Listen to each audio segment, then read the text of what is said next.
तो दोस्तों नमस्कार। एक सनसनीखेज खुलासा हुआ है और खुलासा ये है कि भारत के खिलाफ युद्ध में पाकिस्तान की सेना की तरफ से तुर्की के सैनिक प्रत्यक्ष रूप से भाग ले रहे थे।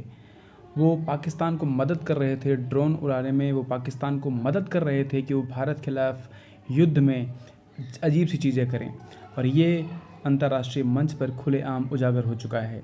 दोस्तों आपको पता है 2025 के भारत और पाकिस्तान के सीमित संघर्ष के दौरान ये सनसनीखेज खुलासा हुआ कि तुर्की के सैन्यकर्मी पाकिस्तान में मौजूद थे, और ये उसी समय मौजूद थे जब पाकिस्तानी सेना भारत पर ज़बरदस्त तरीके से बमबारी कर रही थी, ड्रोन भेज रही थी और बैलिस्टिक मिसाइलें फायर कर रही थी।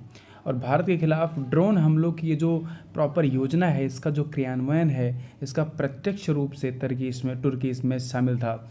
सुरक्षा एजेंसियों ने खुद इस बात के लिए हमको इन्फॉर्म किया है कि जो 2 तुर्की के सैन्य अधिकारी थे, वो पाकिस्तान की ज़मीन से भारत पे किए गए ड्रोन हमलों के संचालन में मारे गए नागरिकों की पूरी तरीके से जिम्मेदारी उनकी बनी, और उन्होंने बिना कुछ निगलेक्ट किए हुए इस चीज़ को मौन रूप से स्वीकार भी किया। जब मीडिया ने उनसे बात करना चाहा तो मुस्कराकर किसी और तरफ चले गए। दोस्तों तुर्की ने पाकिस्तान को न केवल ड्रोन की तकनीक दी है, बल्कि उसके स्वतंत्र संचालन और निशाना साधने की रणनीति में सीधे रूप से उनको उकसाया है। और पाकिस्तानी सैनिक इतने ट्रेंड नहीं थे कि आधुनिक ड्रोन को उड़ाकर भारत में उसको ले आ सकें, हमला कर सकें, बल्कि तुर्की ने प्रॉपर तरीके से उनको प्रशिक्षण किया, और प्रशिक्षण के बाद भी उन्होंने ज़बरदस्त तरीके से तुर्की को इस बात पे सपोर्ट किया। भारत ने फ़िलहाल इस पर कड़ा ऐतराज़ जताया है और कहा है कि तुर्की की ये जो साजिश है ये आगे काम नहीं आएगी। तुर्की को इस चीज़ के लिए शर्मिंदा होना चाहिए। लेकिन वही बात है दोस्तों कि चीज़ें इतनी जल्दी नहीं बदलती हैं, और इस चीज़ को आप बहुत पहले से जानते हैं। आपको क्लियरली पता है कि तुर्की और पाकिस्तान के बीच संबंधें सबसे पहले धार्मिक जड़ है, सांस्कृतिक जड़ है, रणनीतिक जड़ है, और इनकी समानताएं इस बात पर निहित करती हैं कि दोनों इस्लामिक कंट्रीज़ हैं। दोनों देश हैं ये इस्लामिक सहयोग संगठन OIC कंट्री के पार्ट हैं, संगठन के पार्ट हैं। और पाकिस्तान का दूसरा सबसे बड़ा हथियार आपूर्तिकर्ता जो है वो तुर्की ही है। ये पाकिस्तान को हर तरीके की तकनीक उपलब्ध कराता है, युद्धपोत देता है, और अन्य बहुत सारे गोला बारूद सैन्य उपकरण भी इसने पाकिस्तान को मुहैया कराए हैं।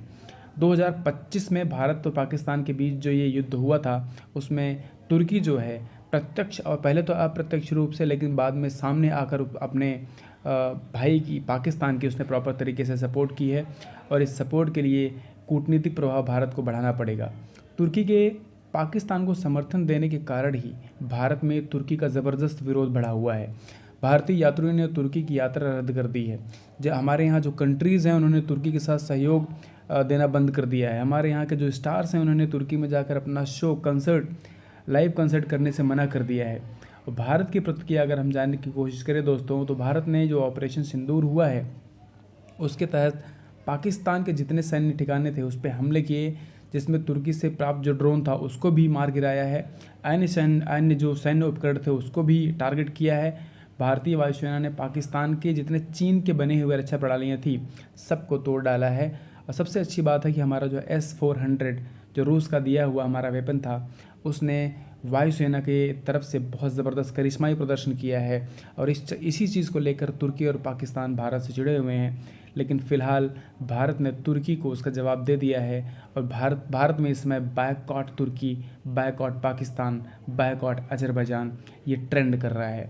दोस्तों आपको क्या लगता है कि भारत को इस तरीके से तुर्की को निगलेक्ट करना एक अच्छा डिसीज़न है, या फिर भारत कुछ और कर सकता है?